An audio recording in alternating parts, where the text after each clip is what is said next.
Good morning. Good Morning. Morning. Rightio. Oh, glad you could join us, Elaine. You made it. Yes.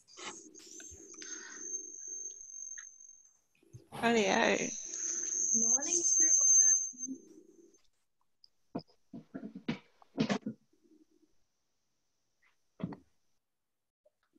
So we might get started.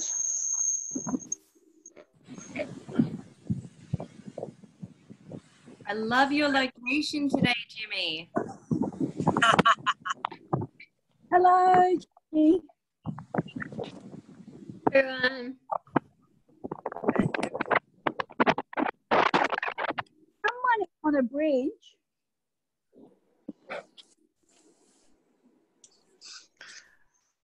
Rightio, we might get started. So hi everyone, I'm Tess reading. I'm on Gamilaroi country today. So firstly, I just want to acknowledge the lands of the people where I gather and pay my respects to elders past, present and emerging, and extend that respect to all of you here today. I'm a new member of the IDX team. I've met some of you at previous camps. I'll just go over a couple of housekeeping things. If everyone can just pop their mic on audio while we're not speaking, just so that there's no interference. Also, if you're wanting to speak, we've got the chat function, which if you're on an iPad is up in the top right corner of your screen. Or if you wanted to speak and take your mic off mute, we just have the reactions along the bottom. So just pop one of those up and we'll ask you to speak. And I'll just let everyone know we are recording the session, so if you want to watch it back at any time later on, we'll have that available. Myself and Karis are going to be on the chat, so if you have any questions, just give us a shout. And I'd like to introduce Renee, who will be presenting today.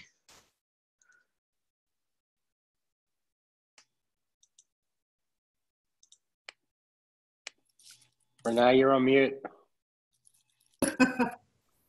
Sorry, guys. Bit of a technical issue already. Good morning. My name's Renee. I'm a Wiradjuri woman. And before I begin, I would like to acknowledge that today I meet on the lands of the Darug peoples, and also acknowledge all the places where you guys are meeting on as well, the ancestors, our elders, and any future emerging upcoming elders with us today, and also our young people, because they're going to be our future.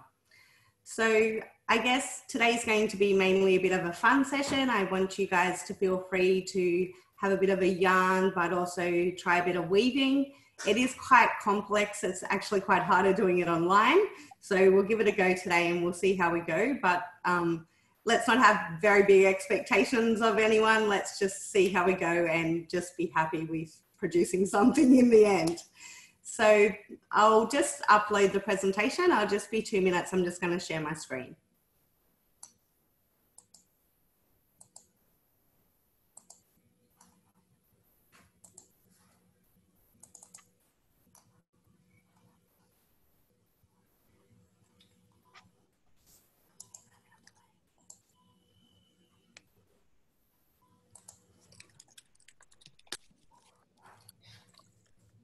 So there's actually, we've removed all the images of people that may be deceased. In the last presentation, we have images, but also our objects that are made by people who are deceased at the Australian Museum. So it's important that we acknowledge that some of the families or people who are associated to these areas may be affected by watching the following presentation.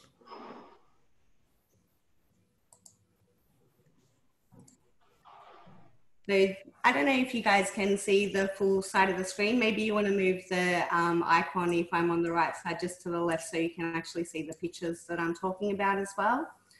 So on the right hand side, it is a woven ngawi, which is the word for canoe in the Aboriginal Sydney languages, so in the Gadi language. And this canoe was made by Uncle Steve Russell and Auntie Phyllis Stewart from the South Coast.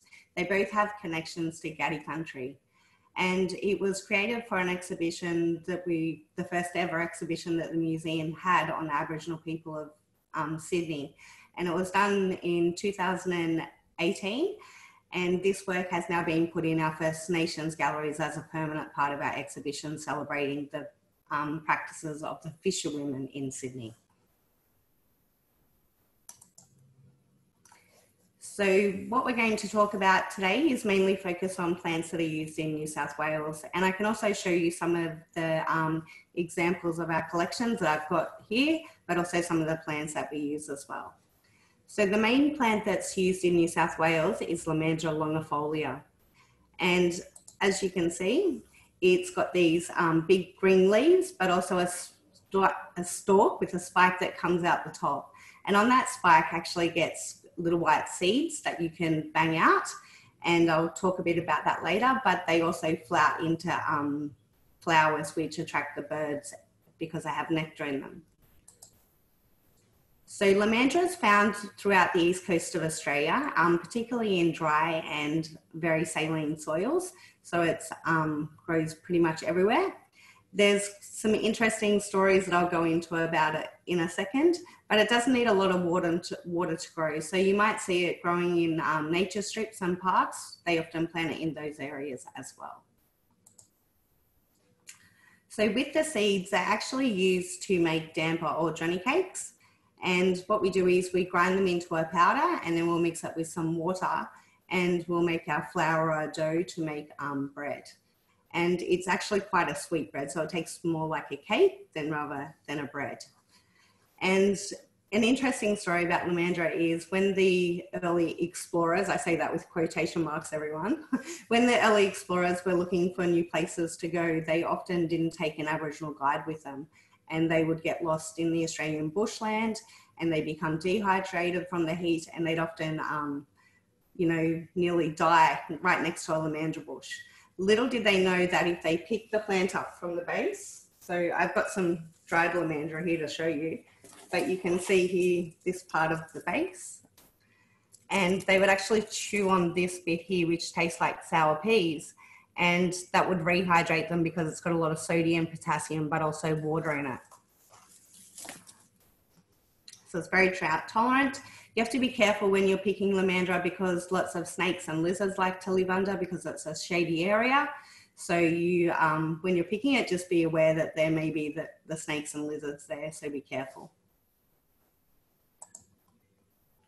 So the way that you prepare Lomandra is to pick it from the base of the plant.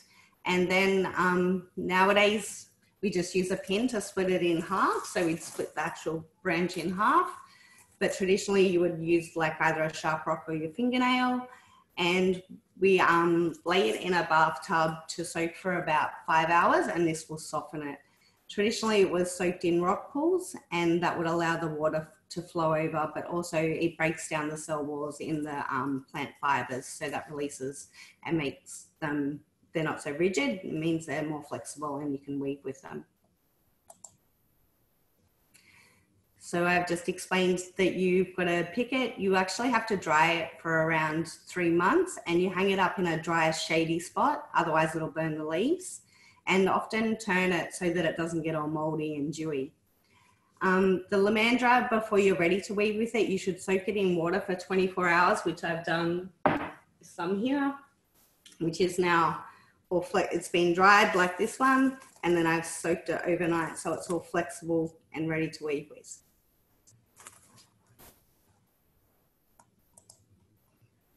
So what can Lomandra be used for? Well, the leaves can be scraped and used to provide fibre for the string bags or weaving, which is used for eel nets and fish traps. So I've got I've got an example of a bag that I made. It's not made from Lomandra or natural fibres, but it's just showing you the technique that we use. So it's more of a looping technique that we would use to make bags. And something quite interesting, I'm not sure if Hayley is on the screen at the moment, who's my assistant, but she comes from Halls Creek, which is over the other side in WA. And when she first started working for us, we were using the term, some of you might laugh at this too, called dilly bag. And I don't say it anymore because in Hayley's language, it actually means something else. And it's quite, personal, it's actually a men's part. So we don't use that term anymore. We use more of the term of a netted bag, but I found that quite interesting too, the difference of language that's used in the Sydney area compared to somewhere like Halls Creek. So they also use clubrush, which is another type of plant that grows around lakes, but also river systems.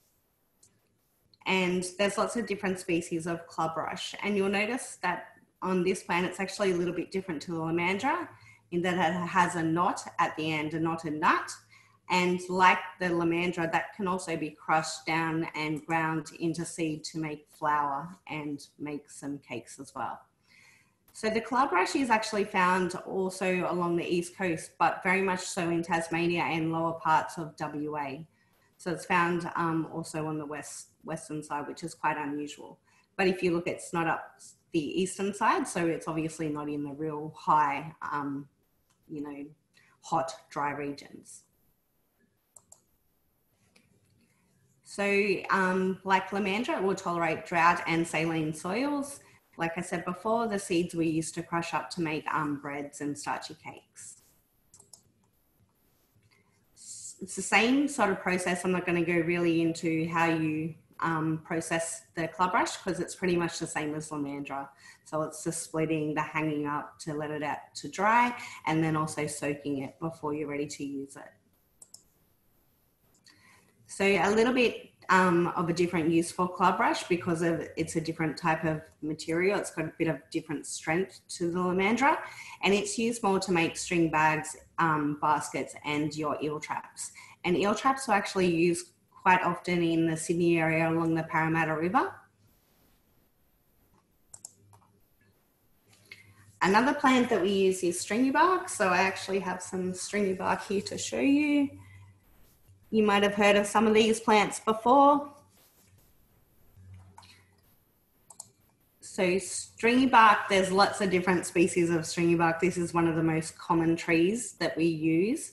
And it's mainly men who would use this type of fiber when they're weaving to make things like their ropes to bind their tools and their weapons together. So like the other plants, it's found along the east coast, mainly in the lower pockets of Perth, but it's not found in Tasmania. And so this is what the tree looks like. And an interesting fact about the stringy bark tree is its name is called Kurrajong. And Kurrajong is actually a place in Western Sydney, and I presume that it was named from this tree. And another interesting fact when we're talking about the fisherwomen and their practices, the fisherwomen of Sydney actually called their fishing line the Kurrajong. And so I think that's because it was made from the Kurrajong tree, which is quite an interesting story when you go into it. So the process of drying stringy bark is a little bit different. You actually have to strip it into really thin fibers before you're ready to soak it. And then you will soak it for a long time, and then you'll dry it out, and then you'll soak it again before you're ready to use it. So it's a little bit different to the processes of lamandra and the clubrush. So like I said, it's mainly used for making fishing line, but also for making rope to bind your tools and your weapons together. And Uncle X up in the Blue Mountains, he's a Darug man. He actually said to me that he reckons making rope out of this would actually be able to pull a truck. So it's got quite a bit of strength in the stringy bark properties. So other plants that are used in Australia, in WA and South Australia, I know that they use spinifex grass, and they actually use a beating technique to bash all the resin out of it, and then a rolling technique to weave. And it's a little bit different to what we do on the east coast of Australia. But I thought this might be a good opportunity too for all of you who are participating, if you'd like to share any plants that you might know of in your area and things that you might weave with, so that we can have a little bit of a discussion, and then we move on through the rest of the presentation and actually start weaving. Does anyone have anything they want to share?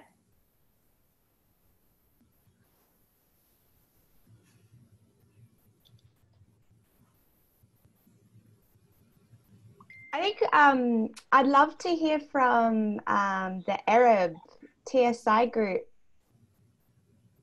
what do you use in the Torres Strait for weaving?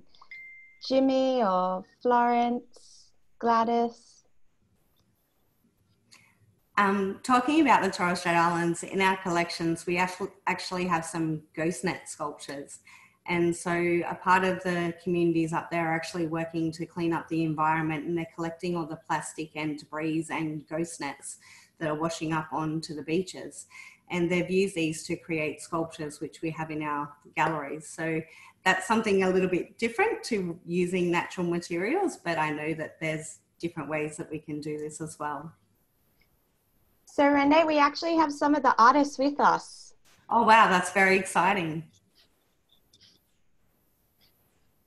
That's one of my most favorite pieces to talk about, so I'm very honored to have them in the workshop.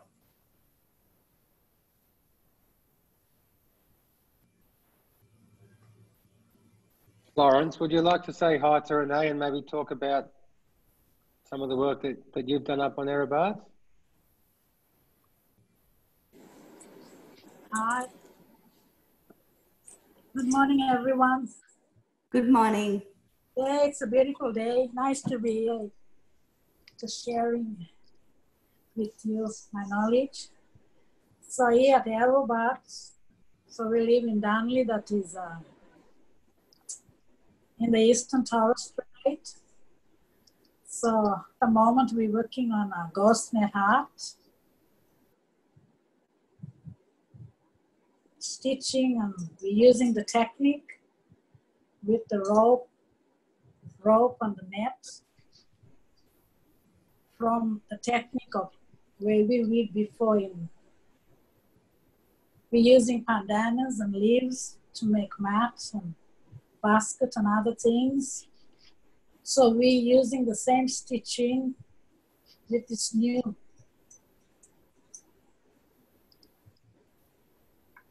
ghost net art. Now we're using all the technique by where I make this beautiful piece here, a coral and a turtle here, and also I make my necklace. Yeah. Can you hear me? Yeah. Yeah. Thank you, Beautiful, Florence. Florence. Yeah. Thank you. Thank you. We have some beautiful sculptures in our First Australians galleries called Doma and Gurum, and it's about the story about how the fish and the crab, and they fall in love with each other. And it's such a beautiful story to talk about, because we can talk about how culture's continuous and how it can be used in a more contemporary practice. And it's really quite special to see the way that you've encapsulated that, but also empowering your community. I think that's really special. Yes, we're using the same technique people using to weave the basket, mat, and all other things. So we use this in the new media here now, the ghost net. Thank you, Florence. Yeah. Maybe we should have had you teach the workshop afterwards. I would love to share with everyone what I have, and I love to hear from you what you have for me. I enjoyed this week. Thank you. Oh, thank Yes, you. sir, Florence. Yes, sir. So Renee, we've also got the group from Yirrkala who would like to share. So Katie, if you are ready, we'd love to see your work. Okay, are you hearing us okay? Yeah. Can you hear us? Yes. Yep. You can hear.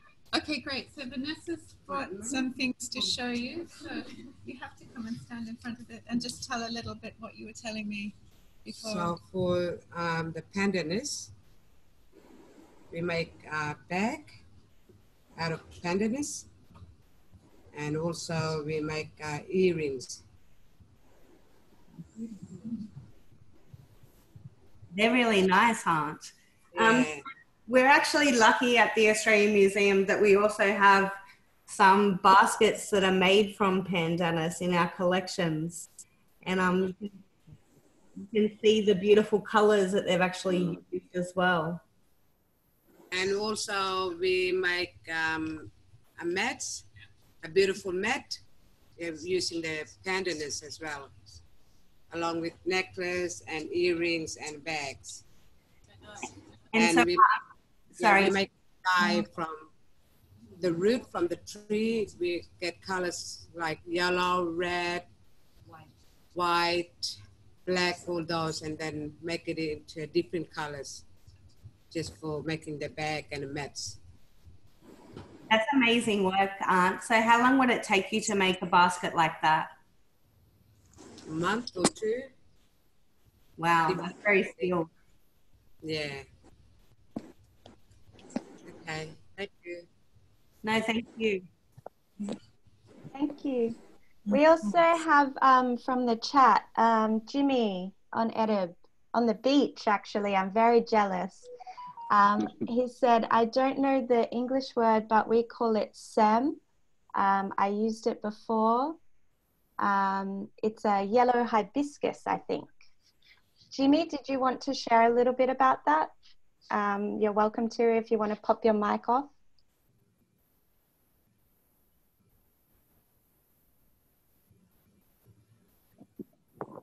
Maybe it's too windy, I think. No, it's all good. Okay, I'm used to yeah, like I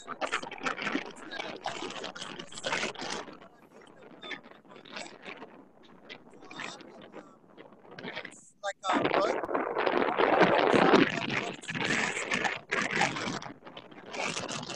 I used it as for the clubs, and so you hit the rope, and then it sort of comes out like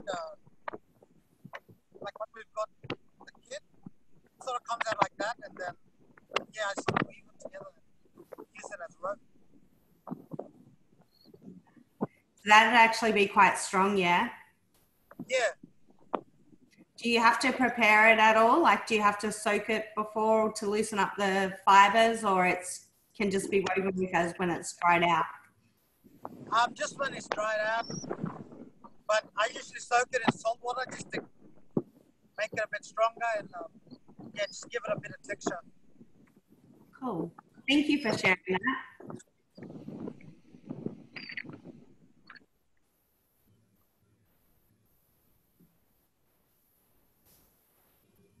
Thank you, Jimmy.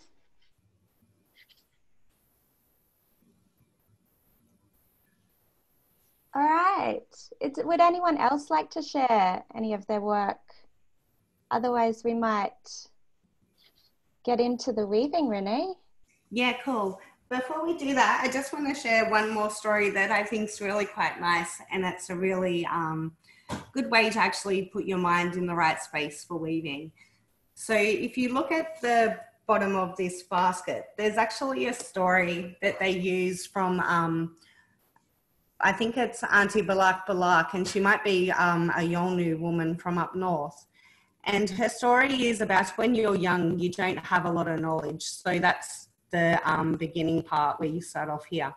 But as you grow, you gain more knowledge and you gain more skills. And the spiral is actually about your growth and your knowledge as a person throughout your lifetime. So weaving, there's many different metaphors that you can bring into weaving.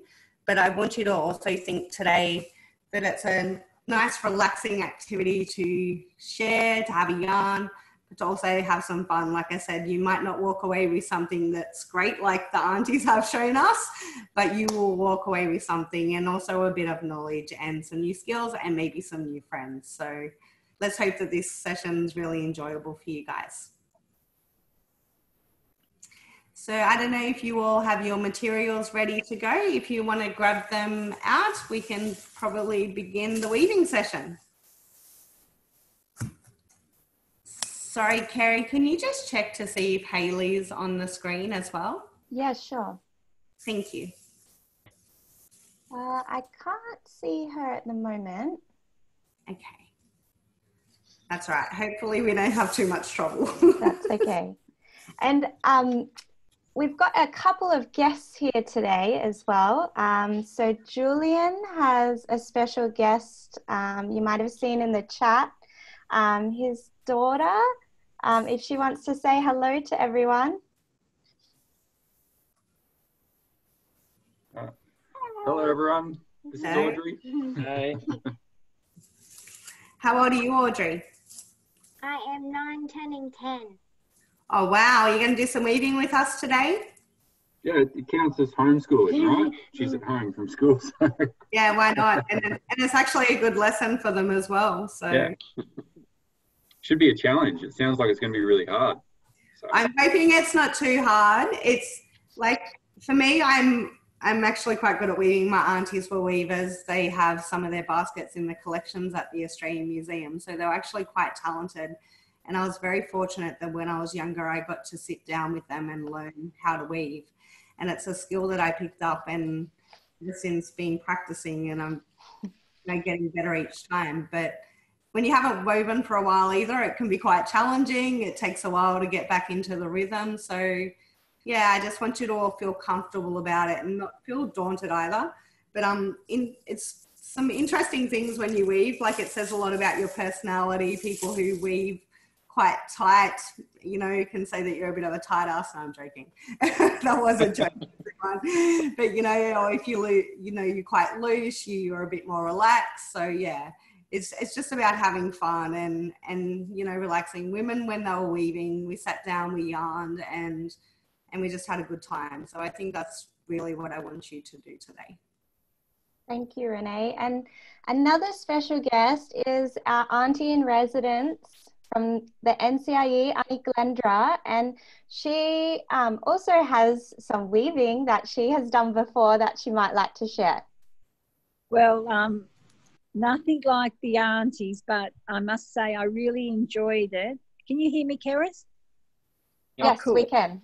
Oh, that's amazing. So yeah, I did a little weaving workshop up in the gully, in the mountains, and it was just amazing how relaxing it was, and everybody helping each other, and it was like a communal thing. I really, really enjoyed myself, and I know it's not the same quality, but I'm really proud of my little. It was supposed to be a placemat, but it turned into a little basket. And I'm very blessed that at NCIE I get given gifts from community. So this was from Beagle Bay. And this was from, I forget. But yeah, some lovely earrings. So I've got all my precious little things in my precious little basket. So I just really enjoy it. And it's like Renee said, it's very relaxing. Takes you back to a different place. So, and it's lovely sharing with everybody their weaving experiences. And I'm going to get Renee to give me some more lessons so I can get better and better. Thanks, guys. So maybe some of you might end up walking out with something little like this today for our little session that we've got, but we'll see how we go. We'll try our best and be happy with what we can produce. And like I said, even if it doesn't work out to be a basket or something like that, you can turn it into something else, like Arnie's been doing with her ghost net sculptures. So you might like to turn it into a little turtle. If it's a bit flat, you can just add, another little 4 bits on the side to make little legs and then a little turtle head at the front. So you can be a bit creative. It's up to you what you make. So really talented with Tamworth had made a really beautiful basket from the raffia. So it's showing you that you can actually produce some really nice quality works from the raffia as well. So the first step to do is to grab your base strands. So if you're going to use one color as your base strand, just put them all together so that all the ends are meeting at one spot. Is there a certain amount they need? Maybe 4 to 6 strands. So just enough that you've got a bit that's going to give you your strength width inside your basket and give it the shape.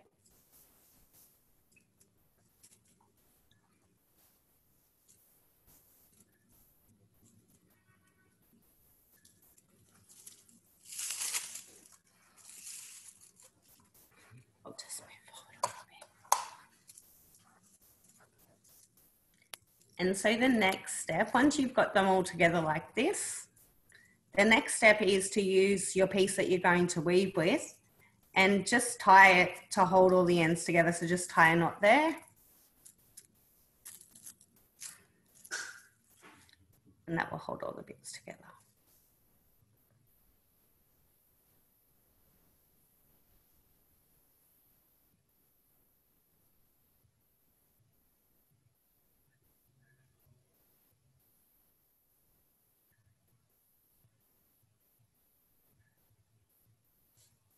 So if any of you are having trouble, you can just unmute yourself and you can ask a question. We can also pop into another room if we need to as well. So.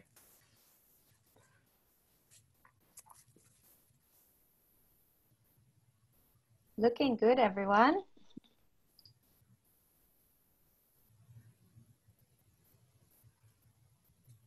And so maybe if you all want to give us a thumbs up when you've all got to that stage, and then we know that we can move to the next spot.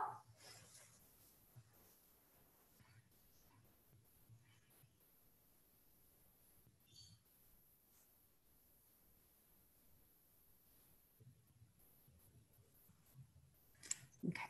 So the next step is to try and move that notch up just a little bit so it's close to the ends.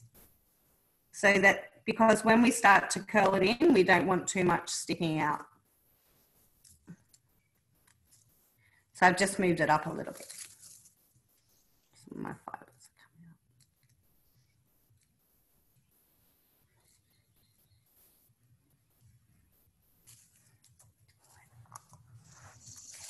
Then the next step is just to hold the bit that's sticking up in with the other fibers, the base strands.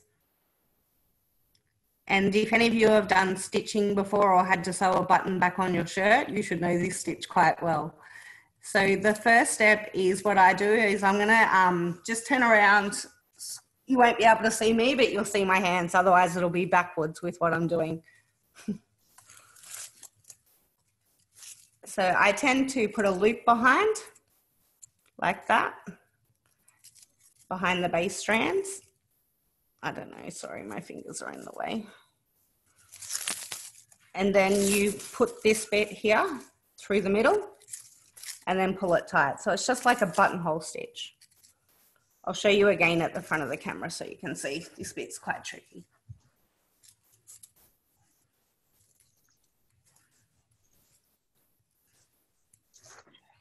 So it's just a looping technique. So I go behind and then I pull this bit through the middle here and pull it tight.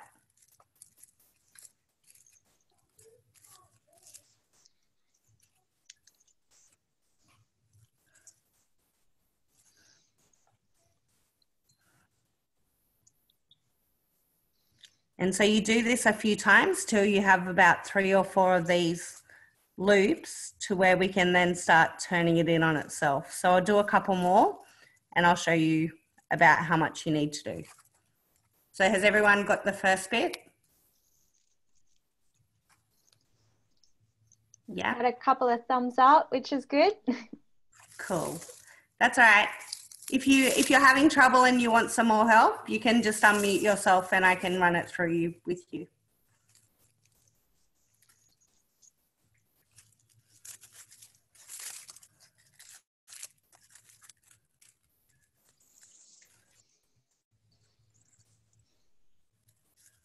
Looking good, Jimmy.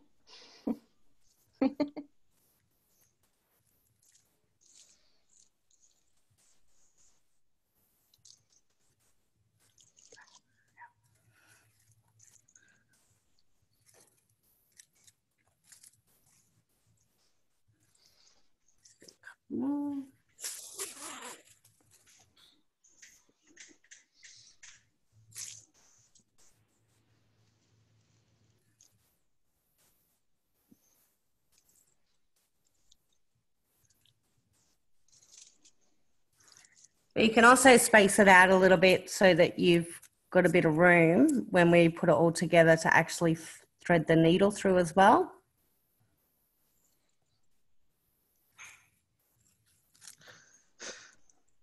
Mine's a lot closer than yours.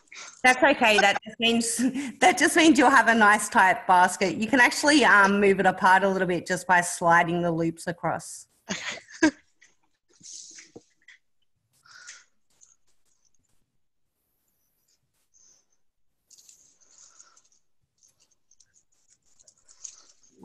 and then I can show you the next. So after you've done 3 or 4 of the loops, or maybe even a few more depending on how tight you've done it, you need to attach your sewing needle, so your plastic sewing needle, to the other end that we're weaving with. Yep.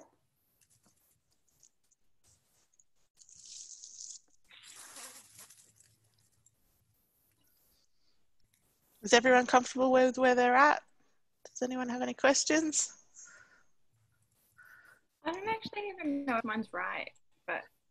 Do you want to hold it up and I can have a look?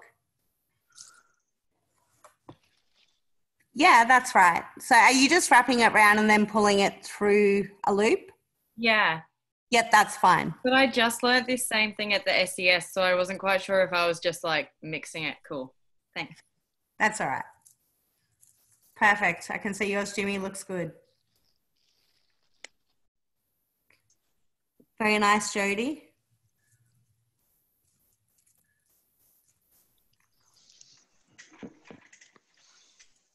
Elaine and Tara, how are you both going? Good? Yep. Excellent.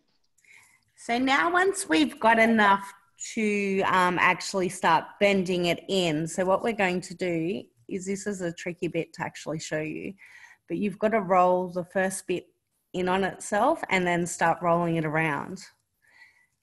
And then you get the bit with your needle, and once you've rolled it around enough, you should be able to see that strand that we're sewing with on the outside, and we've got to find a hole within that strand, and that's where we sew through.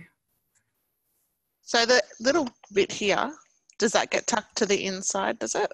Yes, correct. Yeah.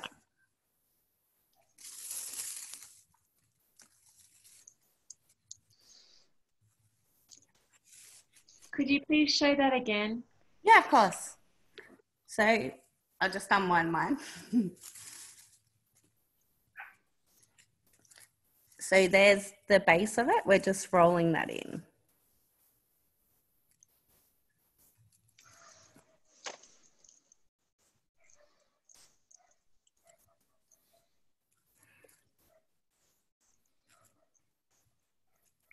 And what do we do with the little bit of stuff that's hanging on the end? Do I just tuck that in there as well? What do you mean by the bit that's hanging on the end? Right? That little... Yeah, so when we're, sorry, I didn't maybe say that clear enough. When we're actually doing the loops, that bit that we tied on, we actually tuck into the base strand so that you can't see it. Cool. Sorry, Chantel. No, that's all good. Thank you. Where does our stitch go through once it's wrapped together? Yep, so once you've wrapped it together, you know how we've got these little spaces here in our little loops at the top? Yep. That's where you put it through one of those spaces. Okay. So that's why it's better not to weave so tight so that you can actually get enough room to pull the needle through. Okay. Don't worry, I weave really tight and I do it all the time. And then I end up pulling the needle through and snapping the whole fibre and having to start again. So okay. It's a good lesson. Is it better to put it through the space, like say you've got 4 stitches and you've wrapped it round, like do you go in the 4th stitch or do you go in the 3rd, or which one is the best? So once you've wrapped it round, it doesn't really matter because we're going to keep wrapping our base strands round and keep sewing round back into the strands underneath like before, like the first stitch. Does that make sense, Auntie? I think so, thank you. You're welcome.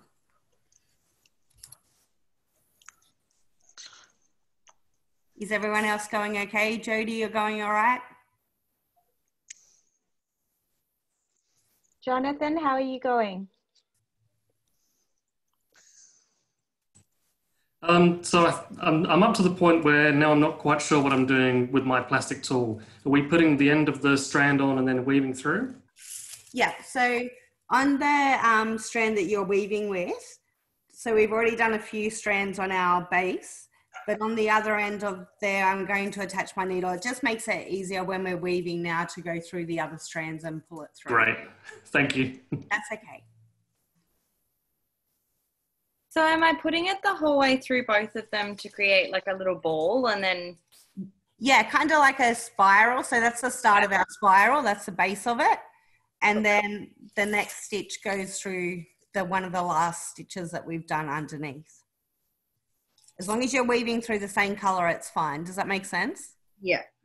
Okay.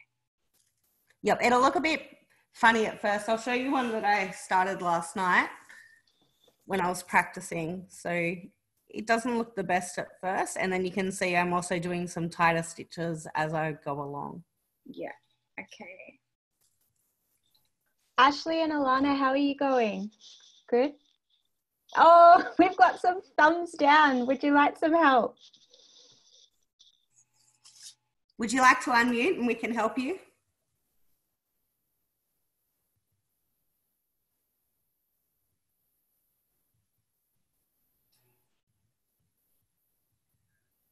You're still on. Is that better? Would you like to share where you guys are up to and where I can help you? We're just taking turns. We've only got one needle. Okay. So mine, I don't know what that is, but it's doing something. Even if you have a sewing needle at home, you could even use that. Yep, we're not at home. Oh, sorry. We're at work. Right. No worries. Yeah, so I don't know, the raffias, you can try and do it without the needle, but it is quite complex and you'll find it quite tricky. So maybe just take some turns. Yeah. How are you going with the first bit? Did you manage to get the spiral started? I wouldn't really call it a spiral, but I think it has potential. That's all good. It's like I said, it's all like if you can see the one that I did last night is not the best either and it takes some time. But one side of it tells you a different story. So I think once we start swirling around, it might make a better picture, a better design. Yeah. Just don't look into it too hard. Just... And so was there anyone else that we're missing, Carrie, that we should have spoken to? I think we're all good. Katie, how are you all? Oh, yes, we can see it. Do you want, oh, thumbs up? Awesome. We can't hear you if you want to turn your mute off. Yeah, I think we're doing okay. We've got to the stage where we've wound it round and tied the knot and got it into the spiral. So yeah, it's really starting to come to shape. That's a really good base. There's four of us, four more here doing the same. There you go. Thank you.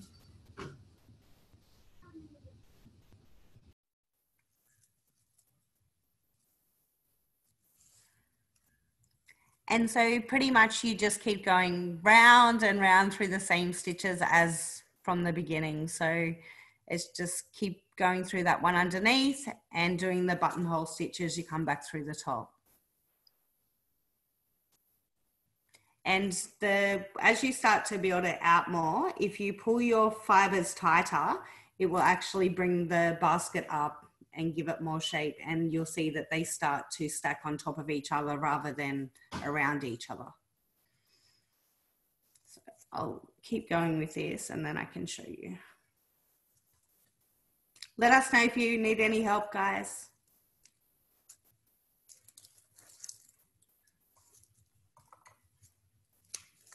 You might want to put some music on in the background.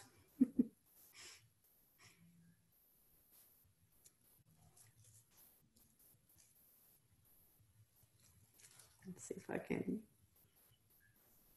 Elaine, do you have some music on? There's a lot of dancing around going there on that.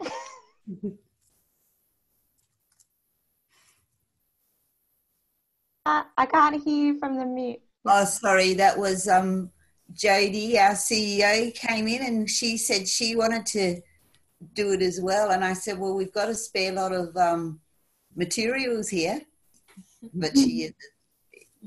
That's what. No, we don't have music on. We're just Ah, doing ourselves so much. Thank you, everyone.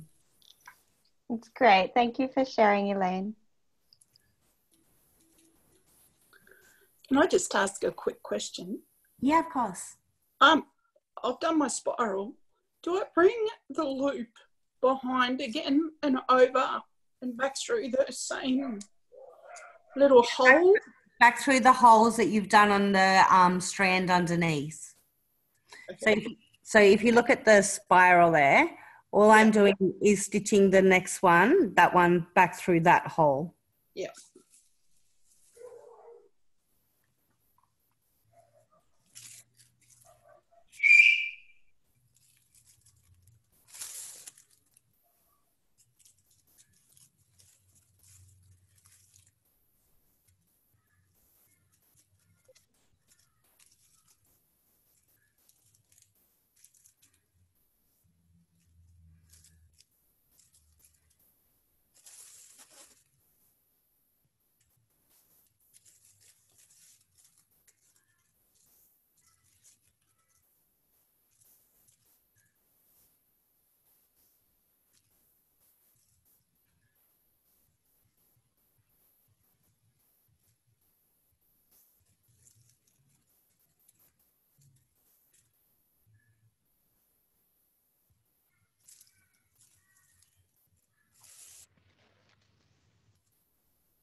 Is mine supposed to look like this? Yes. It's okay. The beginning bit's a little bit messy, but it's just practice and it takes time. And if you look on the other side, once you start to bring it together, it'll actually show the nice spiral. Yeah. So do I go on that same this color there? Do I like that up? Yes, you go through the same colored stitch and through that hole. So through one of them.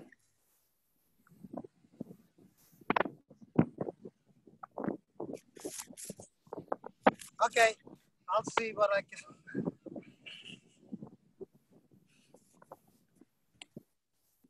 Thanks. You're welcome.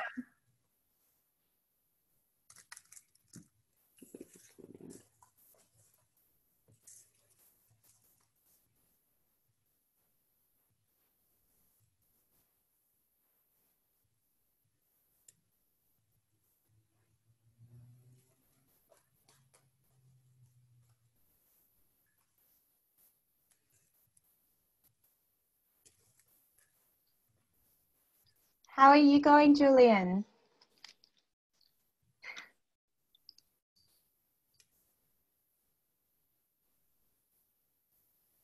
Yeah, I'm a bit messy. I haven't been able to go through, I don't think I've gone through the correct bit every time, but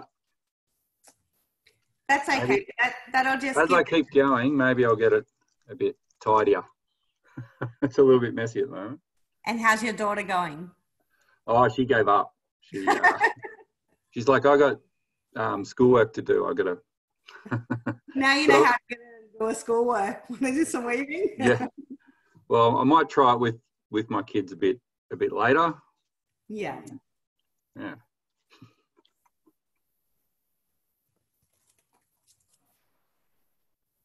Thanks, Julian.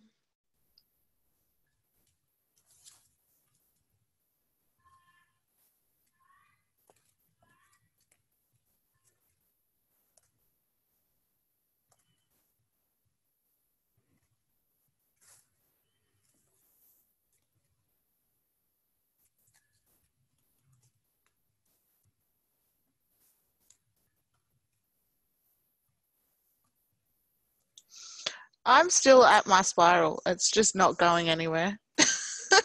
Do we go, like, if so, that's the spiral. I loop it. Do I go through the loop and then connect to that, or go through that and then through the loop?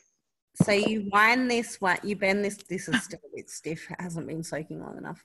You bend that in, and the stitch that you're through is one of them. Can you see where Yeah, so do I go through that before going through the hoop, or? So you would add your base there, yeah, and then the next one would go through there, like that. Yep. So and once then, you've gone through there, then where do you then go? you loop it back up again. So that's where you go through the loop. Okay, Yep. that's the bit I'm getting confused. No worries. You got to keep looping all the way through, otherwise it won't hold together. Yeah, I wasn't sure if you looped and then went through the hole, or you went through the hole and then looped. Nah, I go through. So what was it? Go through the hole. So what was it? You go through the hole, then loop? So for me, the way I do it is I would put it behind, and then I go through the hole and loop it back through. Okay, thank you. And I also didn't realise, so I've only got a short piece of raffia, so mine comes to the end. Yep, so when you start to run out, let me know when you have probably about that much left, and I'll show you how to add another piece of raffia in so you can continue. And same if you run out of your base strands, when you have about that much left, a bit more in your base strands, I'll show you how to add some more in as well. Thank you. You're welcome.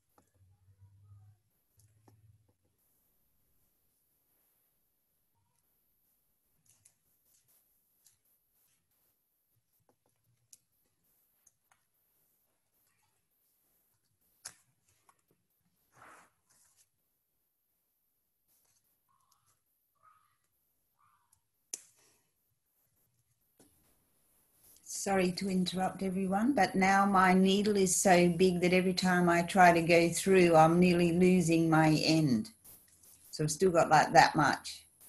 Okay, so maybe if you even wanted to just break it off so that you only have about that much, and then attach a needle to another long bit of raffia that you're going to weave with. You can even change colours now if you want to add a different colour to your basket. All right, I'll just go and get some scissors. Don't think I can break it. No worries. Thank you.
Excuse me, Renee, I've got my new bit now. Yeah. So you've got your needle tied on already? Oh, do you tie it onto the needle? Yeah. So with your new raffia, just tie the needle onto the new strand that you're going to weave with.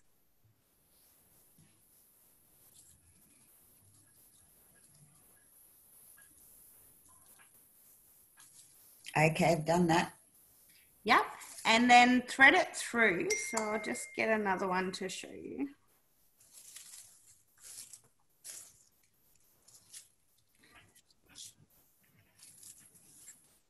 Break that off. I'm having trouble like you. It is quite strong. Okay, So if I wanted to thread a new strand through, what I would do is pull this one that's left as tight as I can and hold it with my other base strands. Then, Oh, okay. Yep. Yep. The next bit is to grab the needle and thread it through underneath and pull it through as far as we can, and try not to let it slip through like I just did. Mm-hmm. But you want to grab it so there's just a little tiny bit that you can hold on to within your base strand. So try and pull it through as far as you can, and then just hold it with your base strands. Okay, I think I got that. Thank you. That's all right. And then you can keep weaving. Thank you.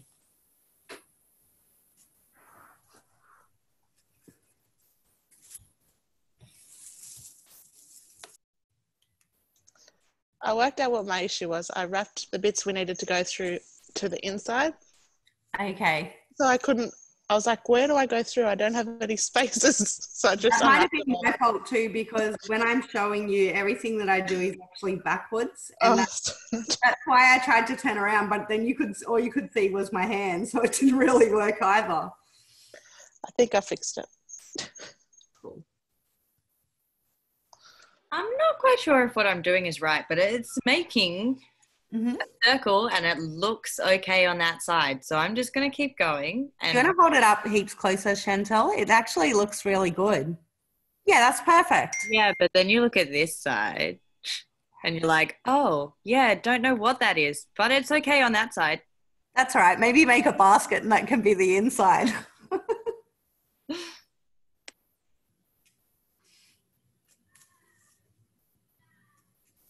How's yours going, Jackie? It's laughable.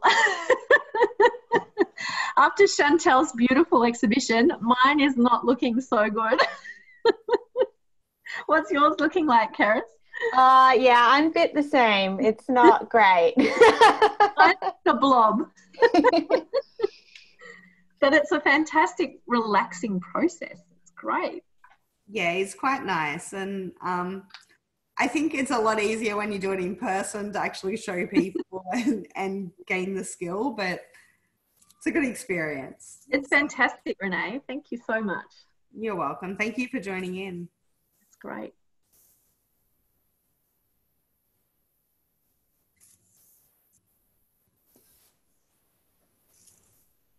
Renee, I was wondering if any of the aunties that already know how to weave, and if they can talk while they're weaving, could tell us who they learnt from.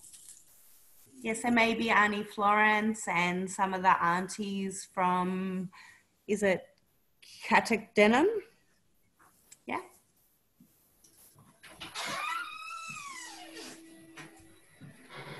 How's the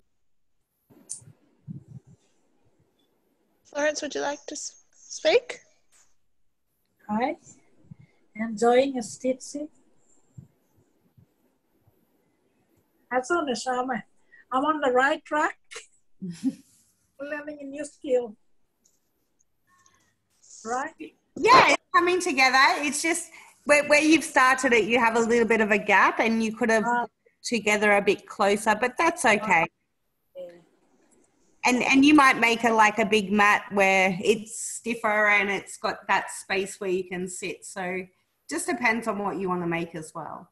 It's really quite nice. You've done a very good job, Auntie. Thank you. Just hang on one more moment. I'll come back.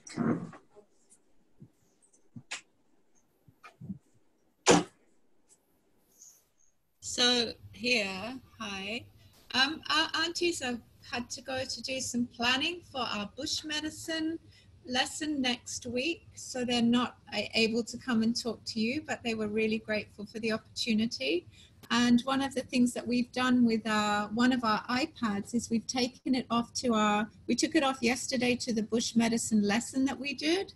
And I've taken some photographs and kept them on the iPad. So when they get back to IDX, there's going to be a little album of photos from Yirrkala about some of the things we're doing. Thank you. Thank you, Katie. That sounds great.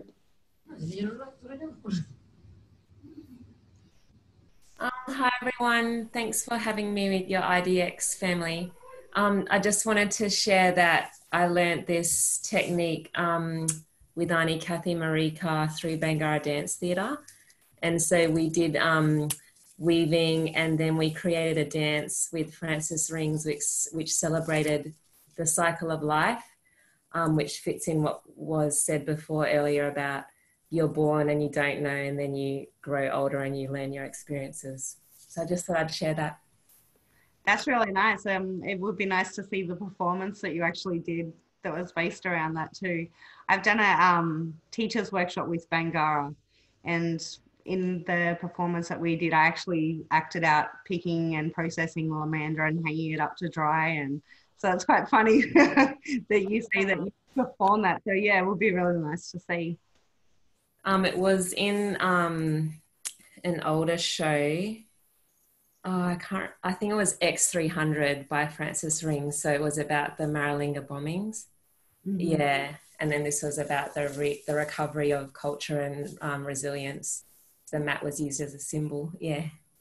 There's some really nice artworks as well that people are doing. There's one of a woman where she's weaving herself back together, and it's all about resilience and how we've, managed to pick ourselves up and, the strength of us. So it's really quite special. And when you think about the metaphors, but also the sculptures that you can make with weaving, if you have the talent, are unbelievable. I also thought it was interesting. It was all linked with food, like the plants. So I was going to explore back in Broome here, which plants were used traditionally for food, and then maybe it's the same rule here and you can use the leaf. Yeah, something interesting that I was talking to Grant and his team about the other day was with the Spinifex grass. So ABC and SBS, I think it was ABC a few years ago, they had a show on, I think it was Catalyst, and they were talking about using the Spinifex resin to actually make condoms. And I was like, that's quite interesting because the materials in it, they're quite strong, but also they're like latex. So it's quite interesting that they're going to use our technologies and our understanding and knowledges again in their medical purposes. But yeah, I just found that quite interesting. That's better for recycling too, I guess. Yeah.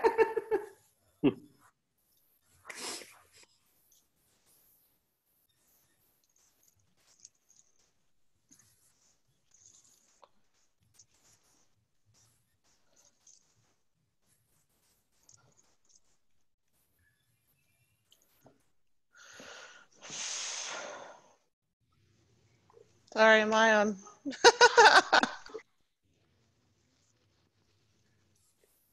So Renee, the larger mine gets, the more You've done, Grant. Right. You've done what I do when I am very particular about my stitching. Yours follows the pattern all the way around, whereas this stitch kind of goes into the one before it. Yep. So you've done a different pattern, but that's okay. You've learned a new style of weaving. But it actually looks quite good too. It's very neat. Yeah, it's getting there. At first, I was a bit worried because I couldn't quite get it started. But then once I did, it's actually cool. Really cool. It's just the first bit that I find is really tricky, and a lot of people find it tricky as well. And doing it, through Zoom is not the easiest thing to do. But I think just giving it a go is, once you start and you'll work it out yourself, that's where I went wrong and I've got to go back and fix it up. So yeah, that's very, very calming. I mean, just a nice chilled out. It's good. Yeah, like who would have thought that an hour's already gone? Hey, it's just like I know. And so, sorry, Auntie Florence, you're back. Would you like to share with us? Yeah, like I'm making basket, but this is from roll. I'm using the same stitching weaving from roll. So this stitching, is this from your family? Is that very similar to the stitch that I've shown you today? Yeah, this is like a blanket stitch, but when it's come out on the outside, it's like that. Yeah. Yeah, using the same technique we made the basket. and someone here. Oh, wow. I use this for another year. I make a woman out of ghost net stitching using this here. But she went to Singapore.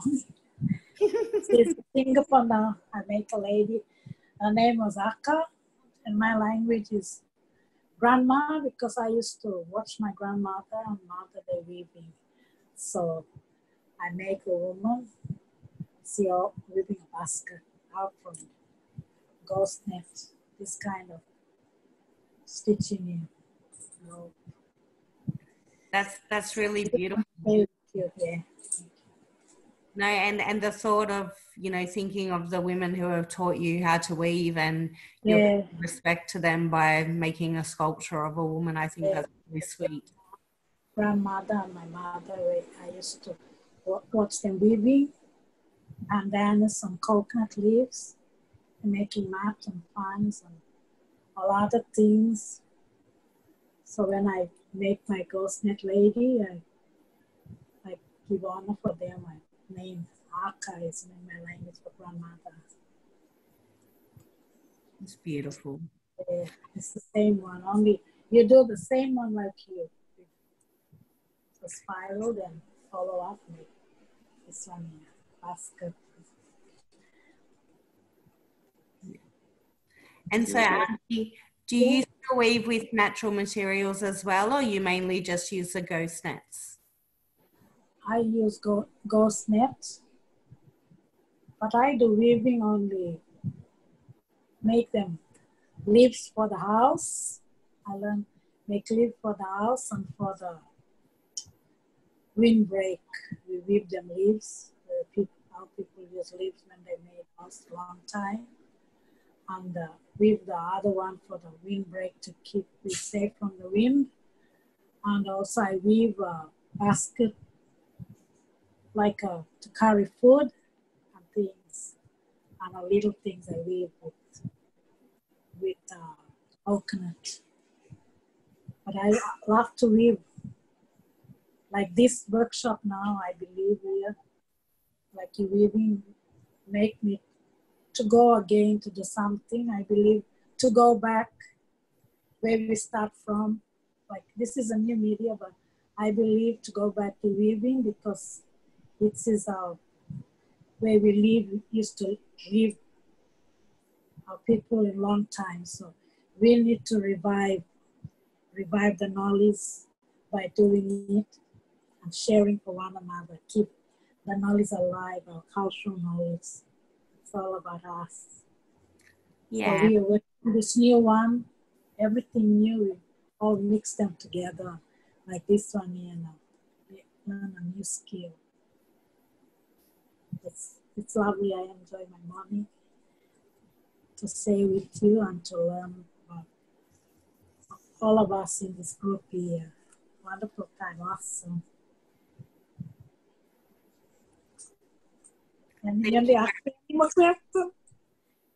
Thank you, Florence. That's very beautiful. And thank you so much for sharing a bit of your story with us. I think that's really special. I really love to visit in person now, so we can learn from each other more and sharing. Thank you for listening. Bless.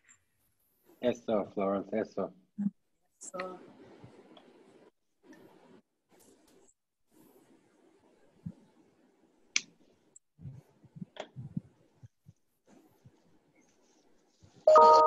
Jimmy, you going okay? So, yeah, no, that looks good. when I go around, do I go like in this space there? Yeah, so what you do, you got to go through the last, so if I was to pull my base round, my next stitch has to go through the one underneath. See that brown one there? Yep. And then through. Oh, I got to pull. Oh, my bad. It's coming together. The other side, that side looks better. Okay, I'll skip it to this side then. And see when I do the loop thingy. Yeah.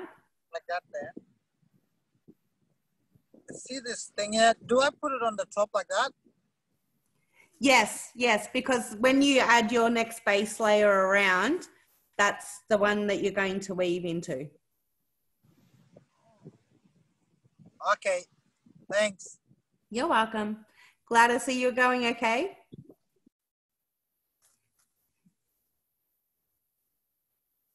Oh, wow, very good.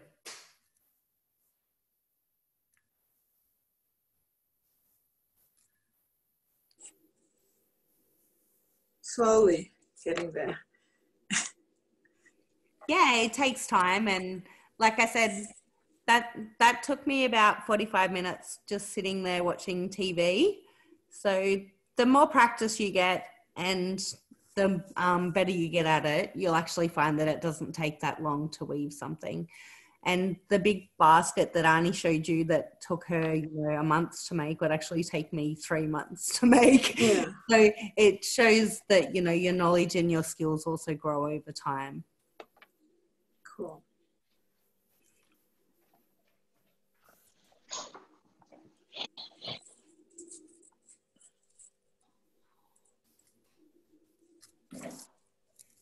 Is everyone going okay? Anyone need some help?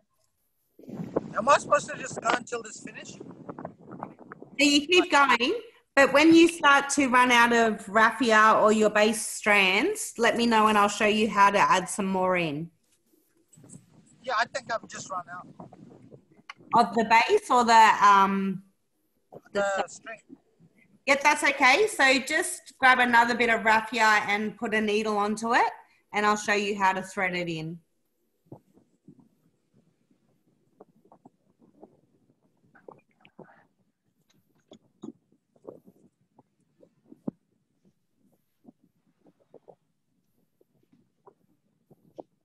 How are you going, Jody? Right.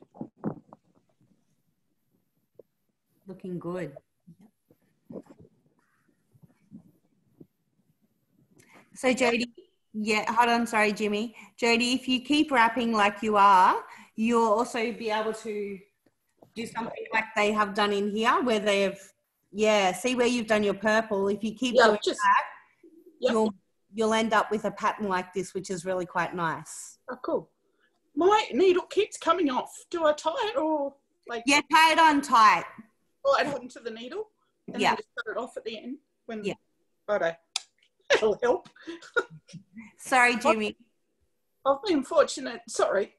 To work with the Maramali girls. I don't know if that was one of the baskets or that you held up. Yes. Yeah, it's beautiful.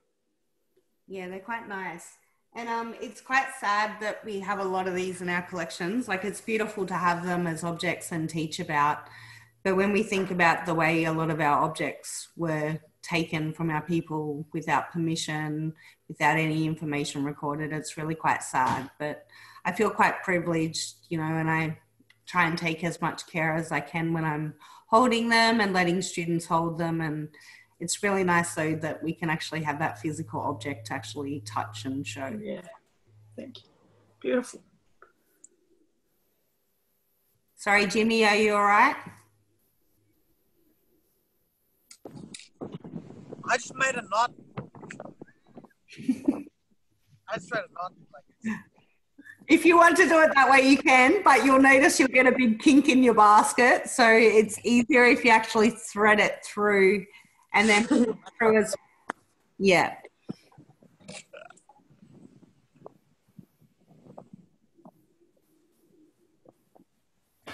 Renee, mine is really horrible because all the raffia is all like, I probably picked the wrong piece of raffia. The raffia is all frayed. That's okay, because when you use natural materials too, you got to remember that not every one that you pick is going to be the same size, same shape. Some might be a bit thinner or, not as strong as others. But you can actually, so don't stress too much about it. Even my one's a bit yucky as well. You can actually, you can actually trim some of it off if you just pull a little bit of it off. But try and not snap the whole string. I'm with you, yeah. Everybody else looks so neat.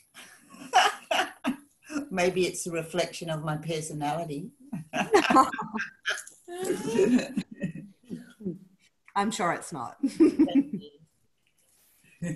Renee, do you know Amy Hammond?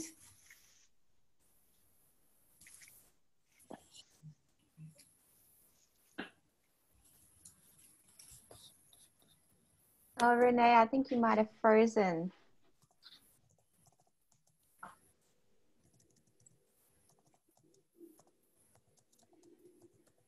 Yeah.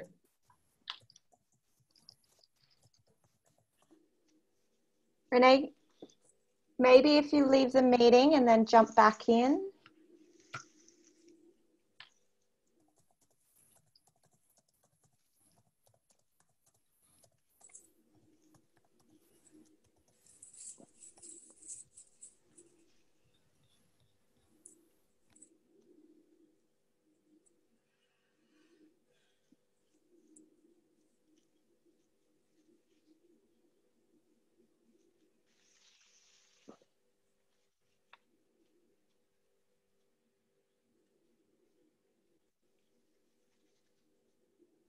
Have we got you back, Renee? Oh, there you are.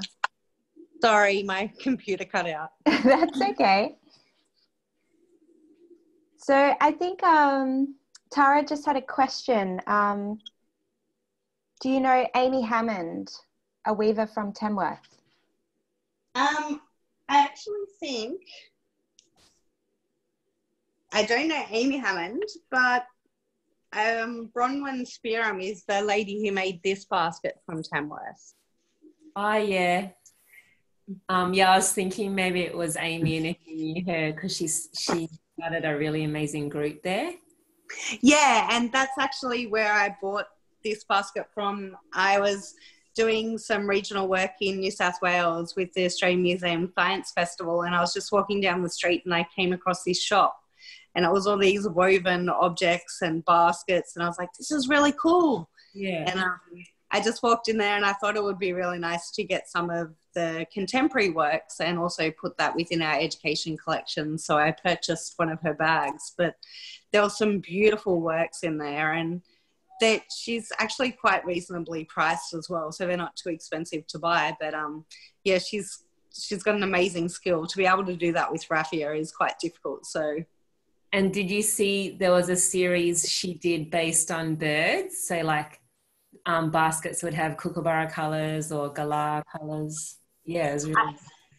I didn't see that, but that sounds really cool. That's a really nice way of linking the nature and environment into it as well. Yeah. They actually just done a massive weaving of a turtle, Wiradjuri, over, I think they did it over 12 months last year, and they held workshops all around the community. And from each of those workshops, they collected weaving mats similar to this one that I did with them, where they actually used the lamandra and they put them all together. And we had Art State here in town last year, and that was up on display in our town hall. Wow. Can you show your mat again? Oh. Whoa. So it's just with the same stuff we're using today. Pretty. Thank you. That is. See, you've done what Grant did with your mat, which is kind of like that, which is where you followed your stitches. Yeah, you followed your stitches round. I think that's really quite cool. I think it's the first one I finally finished. I always get to a point and I'm like, I don't know how to end it. Yeah, I don't like ending it. Like even this one was kind of hard to finish at the top, and I was like, I don't like the way it looks at the top.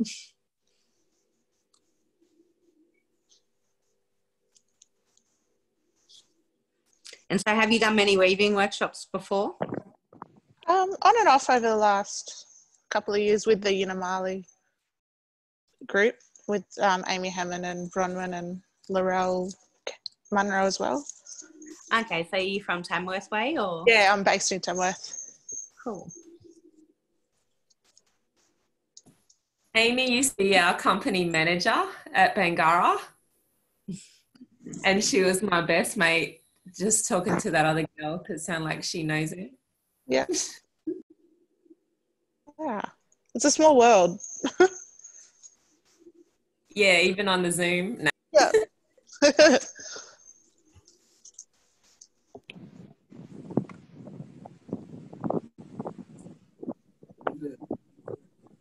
Do I just add on? Yeah, I'll just add another one. Do I just add this thing on? Sorry, Jimmy. Oh, my green. So you got to tie your needle onto your new string of raffia, and then you pull your last string that you had that's short and hold it with your base strands, and then just push it through. See, that's where I'm at.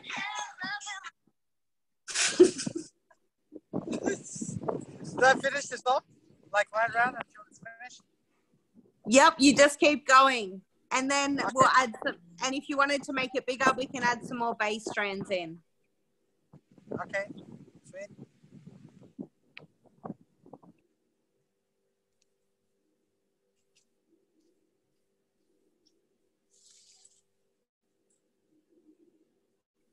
I just wanted to touch on Amy Hammond again, who's pretty remarkable. As with, I'm in Tamworth as well, and I've done some work with Amy before. She just completed recently, it's a big woven emu sculpture. So she came out with the concept and design, and then it got made into like a big metal sculpture. John, you might be able to, I'm not sure of the dates. I think it was this year sometime. It was part of the Tamworth Regional Council. It was an art project, public art installation, and it just looks amazing in the park.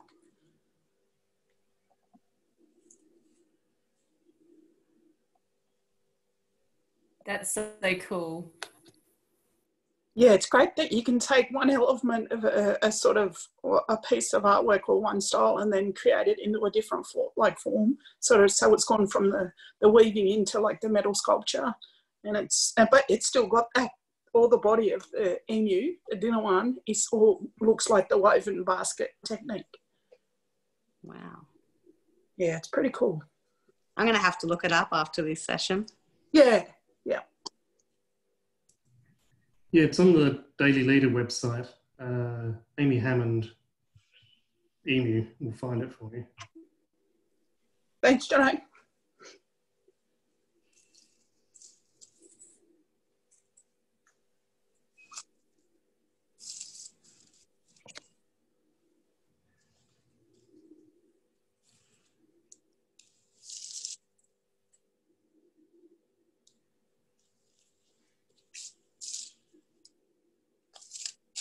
Nikima, how are you going? Hi. I used like cotton yarn to decorate mine, so it's got colors. Oh, wow. You've done a good job, and you've done quite a fair bit in such a short time. I tend to go pretty quick. Yeah. But sometimes it's not the neatest. So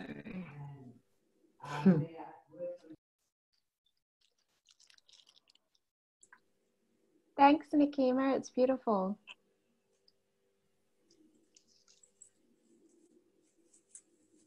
How's yours going, Karis? You've been doing all the talking. Let's have a look at yours.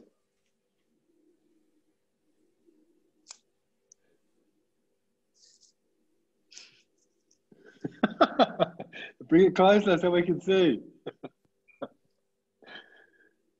Oh, nice. Mine's starting to take some shape now. It's starting to get, it's like creating like a bowl. Yeah, that's because the tighter you pull, it'll bring the strands upwards. It brings it up, yeah. Yeah. Cool. No, it is. And you can end up with a nice little bag there that you can carry maybe some ochre or something special in it. Yeah, deadly. Yeah, so mine's already taking like a bowl shape going on. And I have my mom's basket that she made for me. And I'm staring at it and I'm just like, I really didn't get this talent.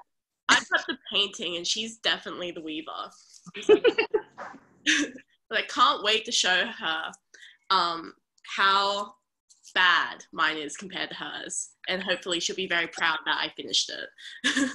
Yeah, and if you don't weave very often, I think it's still a really, really good effort to even get that far. So my sister's also a painter and I can't paint, so I get the painting and weaving thing. Yeah, my aunties and my mum have all used to, over the years, try to get me to sit down with them in the living room. And I've just never gotten into it. And I do find it very relaxing. I can do a bracelet, and I think that's as far as I can get. Until yeah. But now you've got another skill. So, and making the bracelets is kind of the same stitch that I'm teaching you now. Like it's just, you create it with a wristband underneath rather than the base strands. So I think that's another good activity that you can do. Yeah. There's lots of different things you can make from it, but yeah, just don't be so hard on yourself. I think you've done a great job. Thanks. Yeah, no, my mom and my auntie want me to paint with them every month now. So I think I'm going to get them to also make me weave with them if they want me to paint with them. Yeah, it's got to be reciprocal. Yeah, I got to learn something out of this. It's a good skill to learn too. Mm-hmm. Like Annie was talking before about the wind and using it as a windbreak and things like that. So there's definitely, knowledge that's held within just the weaving. But yeah, it's quite interesting.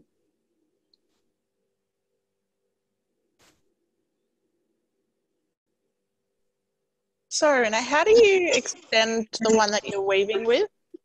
Yeah, so you'll have to get a new bit of raffia. Yep. Tie your needle into the end. Yep.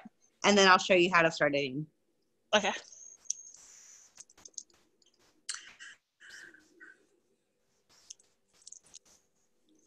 Yep. Yeah, so hold the bit that you've got left over with your base strands. Mm-hmm. And then with your new raffia piece, you're going to go back through the last hole that you just did. Pull it through, do your looping technique. But when you pull it through, you have to pull it through so that you've just got that little bit sticking out. Hold that with your base as well. So this is where I get lost.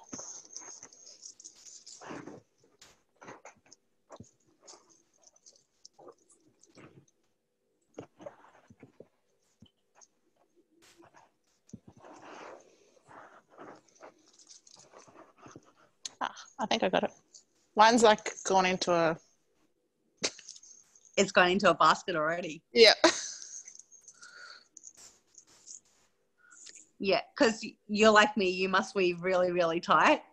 So yeah, maybe just in future, just think about how big you want it to be and how tight you pull. Because once you've got it at that stage, you really can't go back. So that's like I say, if you make a mistake, you have to start all over again. Yeah. And if you get a kink or something in it, it can really wreck your basket. But I think it gives it character. Thank you. You're welcome.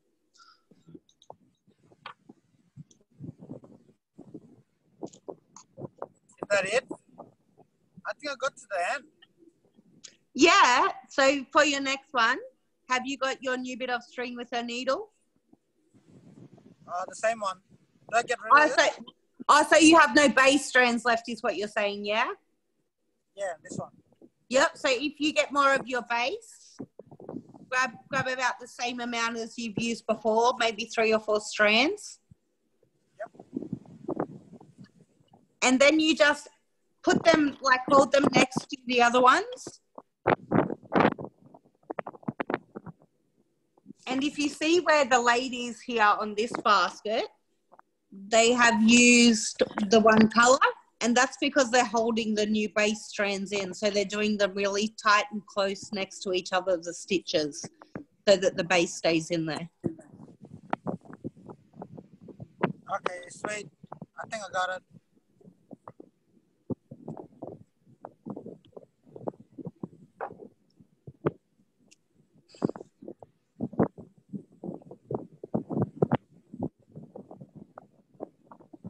Oh yeah, yep. Yep, and then just stitch it in.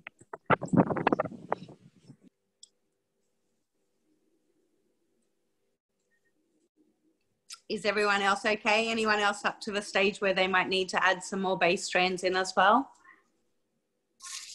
No, but you got my like concentration face game looking pretty strong today. That's good. When I like really concentrate, I poke my tongue out and I'm like, I do that too, don't worry. I've been seeing that, Chantel. It's been pretty funny. I hope you recorded the session. Yeah, we did, don't worry. You might be able to use some of that footage.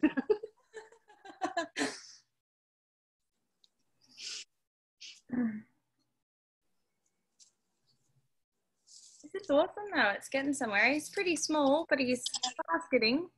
That's all right. It doesn't matter how big. Like it does if you want to make a big mat and you want to sit on it. But for today's session, I think it was just about, you know, you understanding the process and also working out how you can do it yourselves if you wanted to go out there and keep practicing. And it looks like a lot of you already have links within your local communities anyway of weavers. And Who taught you this technique, Renee? I was just wondering.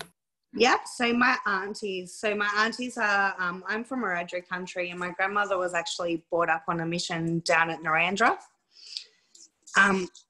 But she had 3 daughters, and she was very lucky that when she was young enough that she learned how to weave before she was taken away, and that's a skill that she maintained.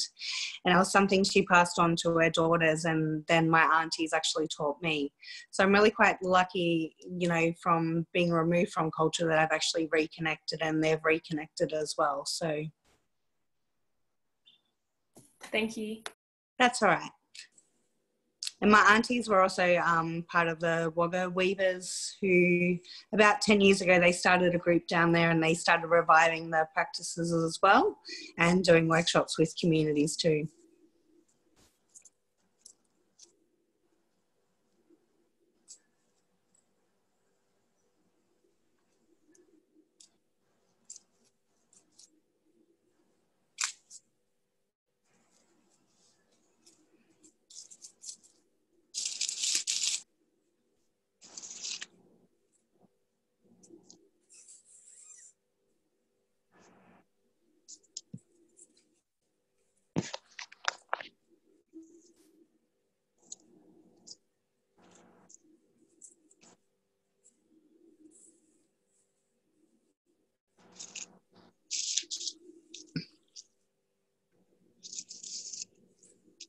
So are you all excited for your workshops this afternoon?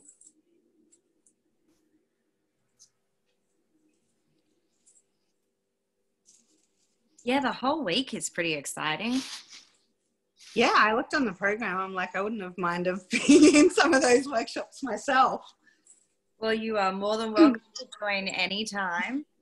Thank you. No, it looks like a really good program. You guys have got some really good speakers. Taurus is quite good, but also Michaela, she's really good as well. So I think it'll be some really good sessions, and I think your participants will get a lot from the different types of workshops that you have offered as well, which is great. Well, thanks for the awesome feedback. Yeah, no, I think it's a great program. Like if I was a participant, I'd be stoked to be doing different workshops, but also interesting workshops, you know, like drone workshops and 3D printing and fun stuff. I think that's really quite cool. Yeah, mixing it up a bit throughout the week. Yeah. And so do they have to, participants have to come up with a pitch at the end of it all, or? No, it was more just about us coming together to learn new skills and network and see what everyone's up to, and yeah, just kind of learn together, I suppose. Yeah, no, that's cool.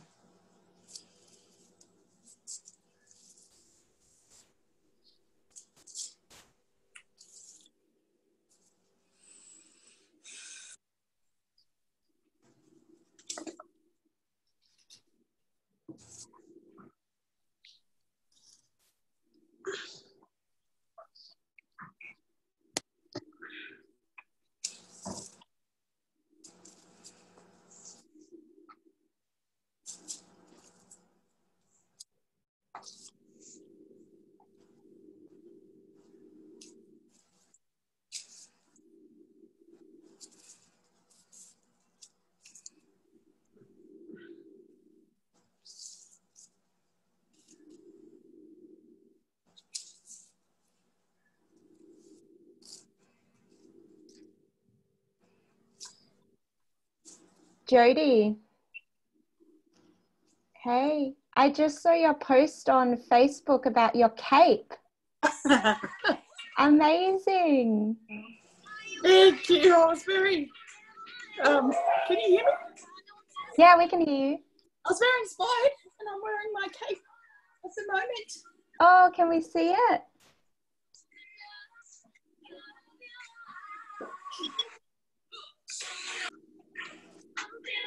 You see?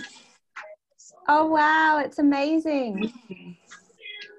I didn't actually make it's an old scarf that I had and then I painted up. I went home and I was really inspired by the workshops yesterday as I am today. So yeah, I think we're all superheroes no matter what we're doing. We're all sort of doing and sharing and doing so much in our communities that we're all, so I was really inspired. So, thank you. I have to share a picture with Dennis. I think he would really love to see that. Oh. He would love that. He'd be blown away.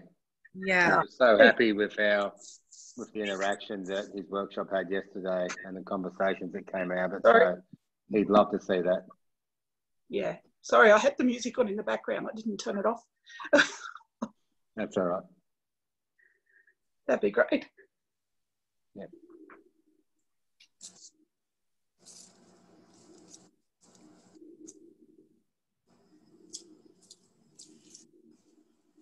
Renee, how's yours going?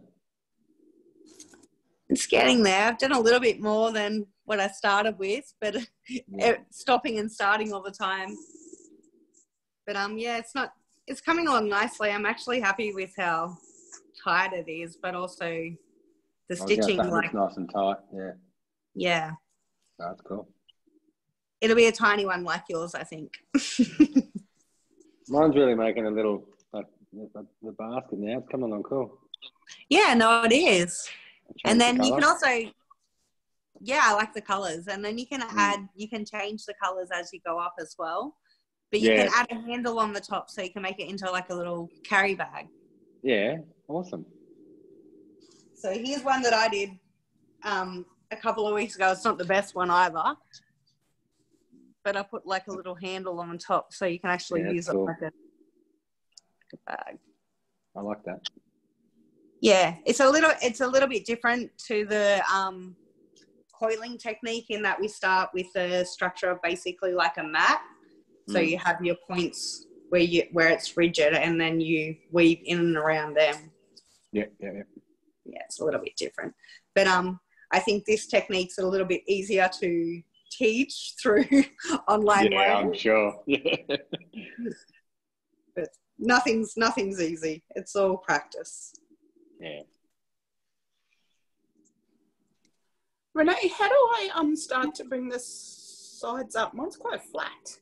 That's okay. So as you, it depends on how big you want your base. If you want a big basket like this, you're going to need a pretty big base.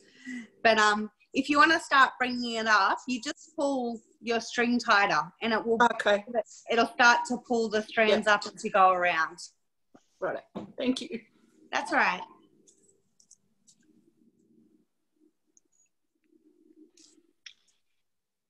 And Renee, when I I want to add more to the base.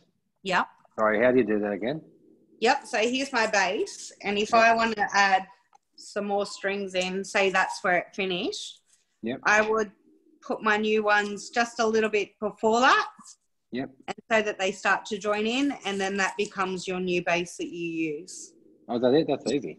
Cool. That's it. So you just got to hold it in and stitch it in as you go. Yeah. Awesome. Thank you. That's all right. And everyone knows how to add a new weaving bit in when you need to weave. Just because the workshop's nearly finished in, I think, about 10 minutes. So I just want to make sure that you can also finish up your baskets after the workshop's finished. Do you want to run through how you finish it off? Yeah, of course. So you keep stitching with a buttonhole stitch until you get to the last stitch that you want to do. And you actually go through that one again with your buttonhole. Sorry, guys. And then you go back 2 stitches and you do 3 buttonhole stitches through that one and then tie it off. So it's kind of like 1, 2. And then you can keep going like that around the top of your basket. And then once you get to the end, you just tie it off and snip it. So it'll end up like that. So you end up with like the brown on the top of the basket. Can you see that on there? I don't know, it's a bit... Yeah, well, I can. Cool. Does that make sense? Yeah, no? Yeah. I think so. We've got a couple of nods. Okay.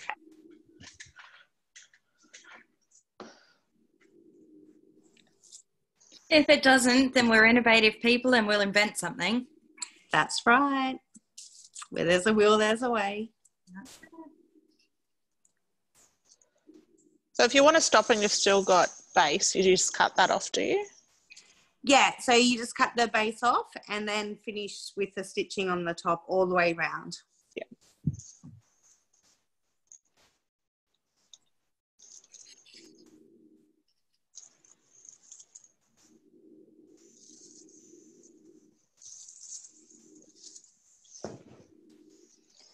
Renee?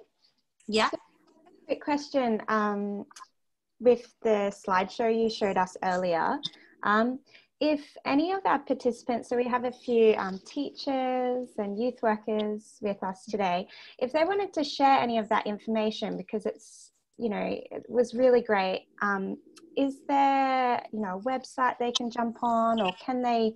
I'm happy to send the PowerPoint through to you guys, and I'm also happy for them to use it in any way, as long as they just acknowledge that it's come from the Australian Museum and that we worked with elders in the community to get that knowledge as well. Thank you so much. That's all right. So after this session finishes, I'll send it through to you. Thanks for that.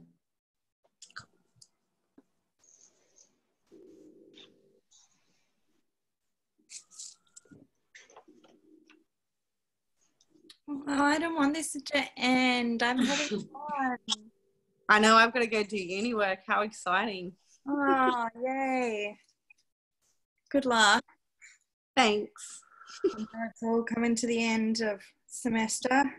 I know, thank goodness, because then I can start my research. So I'm really looking forward to that. I don't know how it's going to go with COVID, though. I'm working with a mob up in Arnhem Land. And I don't know how the research is going to go if I can't actually be on country with community. So yeah.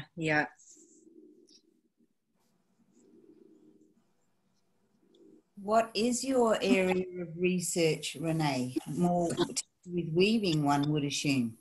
No, it's not. I did an undergrad in my Bachelor of Science, and I'm now doing my Masters of Research, but I'm looking at the intercultural and inter-transfer of knowledge between what it is. It's a study hub that's run on country with Macquarie University, but also Aboriginal community members. And the elders teach on country, and then they also prepare them with university skills so that they can apply to go to uni. and they learn a lot about bush tracker knowledge. So they've done a lot of eco ranger programs up there as well. And basically it's just looking at the educational pedagogy and processes of learning on country, which I think is a different way of learning, but it's very important for Aboriginal people and the way we learn. And education system in Australia really needs to take a different approach in its deficit view of Aboriginal and Torres Strait Islander children's outcomes in education. So which medium will you use? Like, do you have to do a written work, or can you do it audio visual? Like, can you do it like that? Can you allow you to do it a more creative way? I'm not too sure. Like, I've not done too much into the research methodology yet. I've more looked at an Indigenous standpoint and that kind of theory. But yes, for doing the actual research, I'm not sure whether it's going to be through yarning or what approach is best for community, because there's that language barrier as well. They're from northern parts of Australia. I don't speak their language. It's going to be quite interesting to build that relationship with the community and whatever they want to share with me, I guess. Yeah, because wouldn't it be fantastic if you could use the oral medium as your justification for your research and having to write in standard Australian English? Yeah, definitely. And it would be like, even in the way that I've written my essays in the past for my assignments, is that I've always used my local Wiradjuri language, but brought that into the heading, and then, brought that I'm a Wiradjuri woman, always make that standpoint within my writing, but also the acknowledgement of country and the country where the research is taking place is quite important too.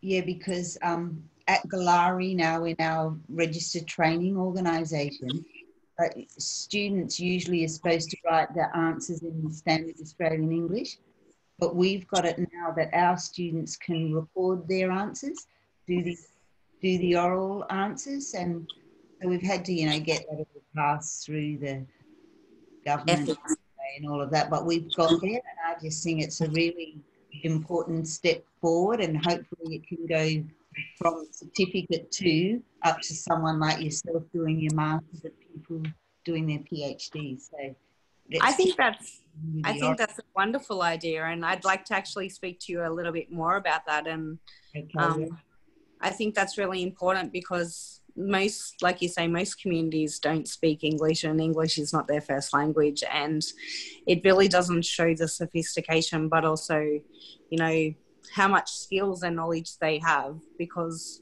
they don't speak English. Exactly. Yep. Well, I'd love to talk to you more about it.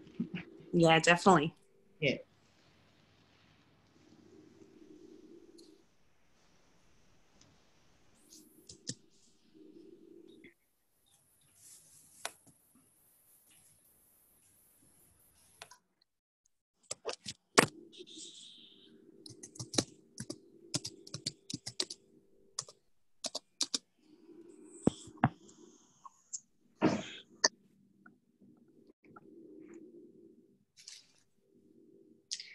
So is everyone going okay?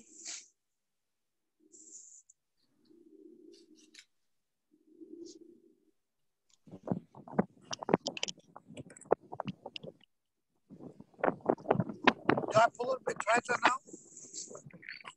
Do you want to show us again? Sorry, Jimmy.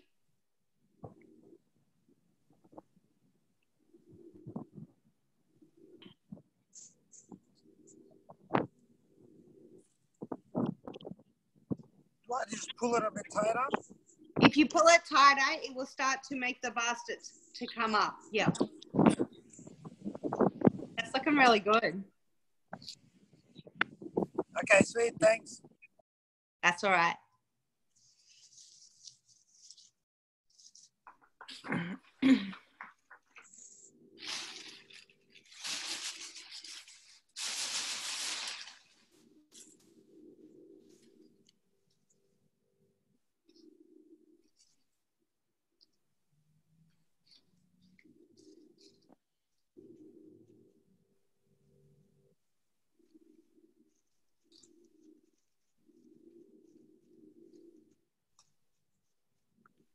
Renee, I like how you can sort of mold it too a bit. You know what I mean? Like you can sort of muck about with it and change its shape. Yeah, like if yeah, you yeah.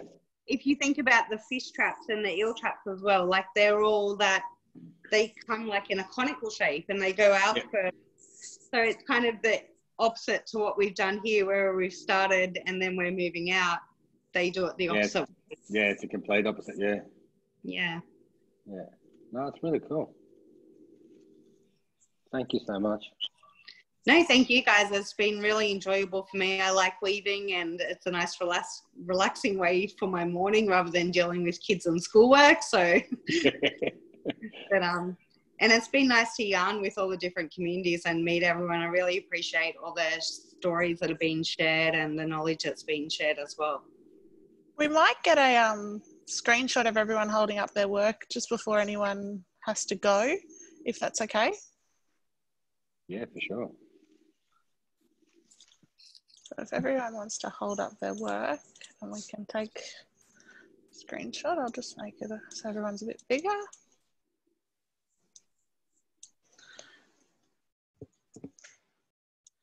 Rightio.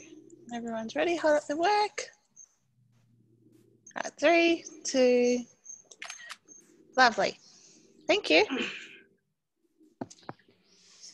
Mine's like a ring box. It's really quite small. That's all right. It doesn't have to be really big. You might just want to carry seeds in there. Yeah, mine's like an egg holder. So I'm ready to make a meme just to send it to my mom of like, when she says she's weaved you something, expectations, reality.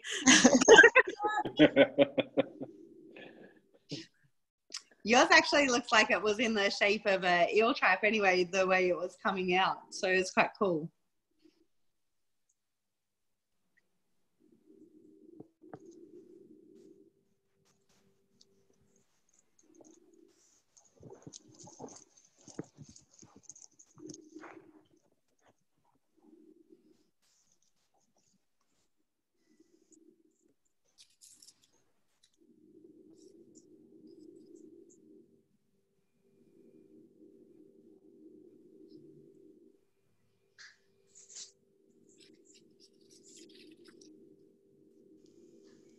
Renee, can I ask you one more thing just out of interest? Yeah. I was wondering when you learned your weaving styles and how you mentioned earlier in your presentation how it was gender specific. So the males were more known to weave with the bark. Yeah. Is there any correlation with the technique? So some technique specifically like this is like a women's knotting technique, or isn't it? Or I was just wondering what your point of view was, please. Both men and women weaved in our culture. So you can't say that men really did one thing and women did another. But the men were the main ones who used the stringy bark because they were making string to bind their tools and their weapons together. Whereas women would be more inclined, because they have more time also, to make things like the baskets and the mats. And so when I talked about the different roles of the men and women, like I say, it's done by both sexes. So I don't think that men did one and women did another. I think the roles were interchangeable, and that's often, you know, what we hear about our misconceptions about our gender roles within community. And it's quite interesting when you look into the weaving and you think about both men and women doing that practice.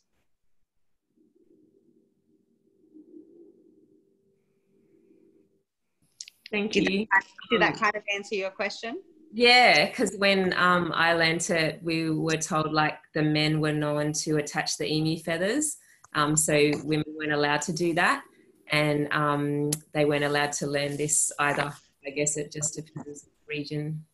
Thank you. Yeah, that's all right.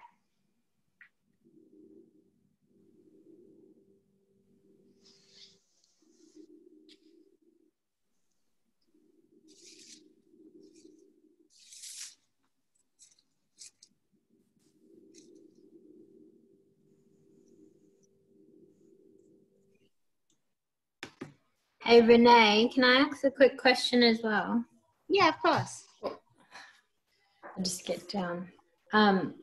I was just wondering if you knew of any specific weaving to central Queensland, because where we are, being a mission, weaving was one of the skills that was lost. A couple of people in community remember like their grandparents weaving, or they're from other communities who have done a lot of weaving. So in the I haven't been able to find much info. I don't know if we would be able to find anything specific unless we go back through, you know, journals that were written by non-Indigenous people and the colonial records kind of thing. But I know there's lots of different practices depending on where you live, and there's different techniques used for making different things. So the coiling's more used for making our baskets.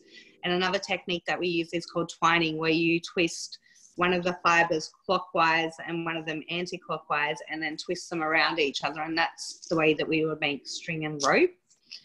And then there's the other structure, which is kind of similar to the twining, but it's also got that more rigid base, so it gives it the strength.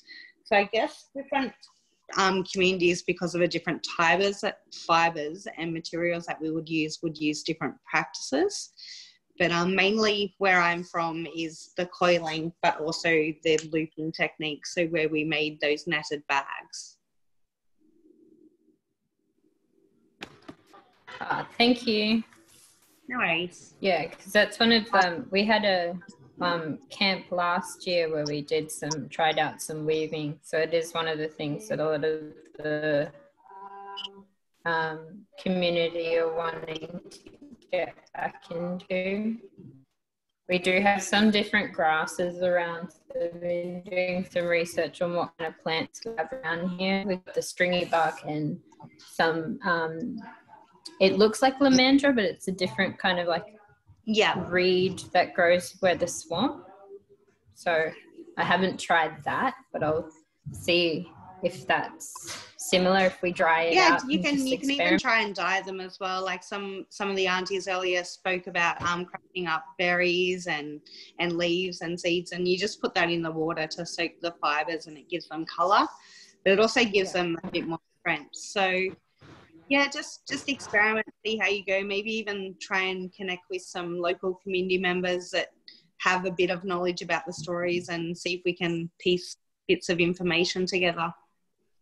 Yeah, it's really tricky because Warrabin is kind of, it was a mission settlement. So we've actually got 52 different tribal groups here. Yeah. Yeah, but there is, there's so much information.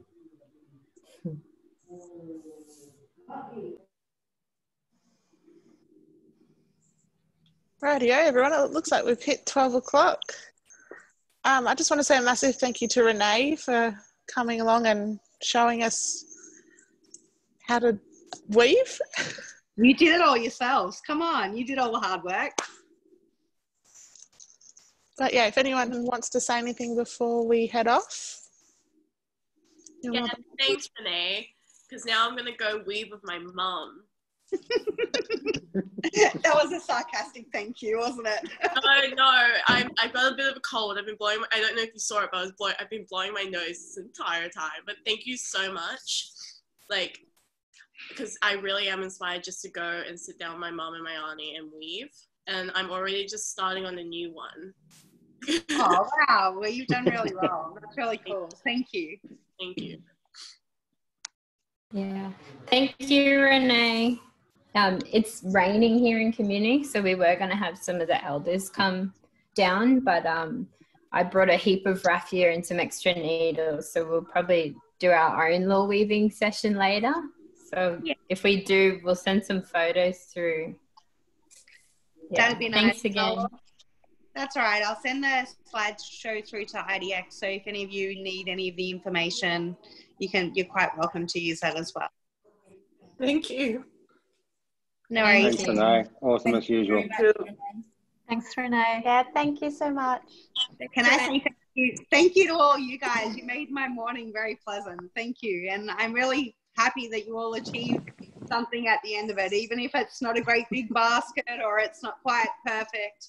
I think you still achieved something. So thank you for joining in the workshop. Thank you. And we'll see everyone back at 1 o'clock for the yarning circle with Taurus. Yep. Cool. See you then. See you. Yeah.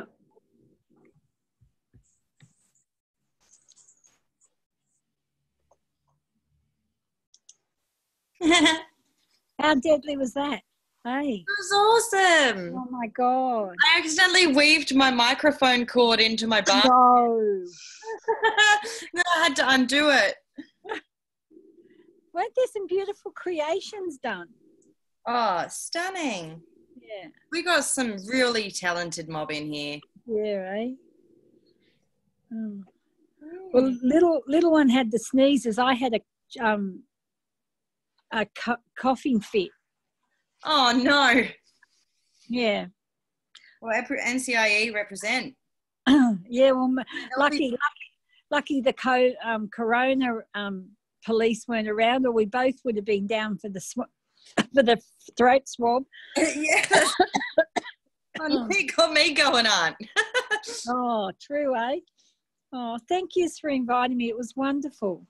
Oh, thanks for coming along. Yeah. So nice to see you.